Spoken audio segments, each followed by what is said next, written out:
Жез кемпирдин уулу Фиразет. Франция жомогу. Илгери Фиразет деген жез кемпирдин баласы болгон экен. Кыштактын бардык кыздары Фиразетке ашык болушат. Фиразет болсо Паникадан башка кызды жактырчу эмес. Ал кыз байдын үй кызматчысы эле. Фиразет Паникага үйлөнгүсү келет. Бирок энеси бай кыз менен үйлөнүшүн каалайт. Ал байдын кызы ыраңы суук болчу. Жез кемпир менен ал кыз Паниканы аябай кордошот. Бир күнү Паниканын колуна бир сүзгүч берип, сууга жиберишет. Паника чакаларга суу толтура албай ыйлап отурса, Фиразет көрүп калып ага жардам берет. Дагы бир күнү жез кемпир кызга белдемчи берет экен. Паника аны байлайын дегенде Фиразет көрүп калып ыргытып жиберет. Белдемчи чөптүн үстүнө түшкөндө ал жер жалп-жулп деп өрттөнүп кетет экен.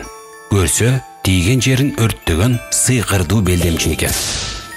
Акырында жез кемпир түн ичинде шамдын жарыгы менен күрүчтүн ташын тазалап отурган Паниканы байкап, Фиразетке барып айтат экен. Оолум, эртең каздын этинен тамак жегиң келеби? Ооба, деп Фиразет жооп берет. Ошол эле мезгилде энесинин оюн билип, Паниканын жанындагы шамды алып, акча санап отурган бай кыздын астына коюп коет экен. Башка бөлмөдө сыйкырчылык кылган энеси: «Шамдын астында турган кыз казга айлансын», дептир.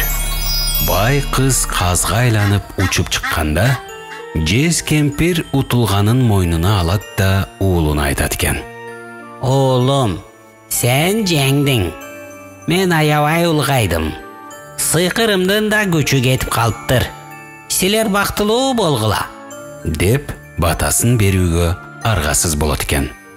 Ошол бойдон башка жака кетип, андан кийин кайра келген жок дешет.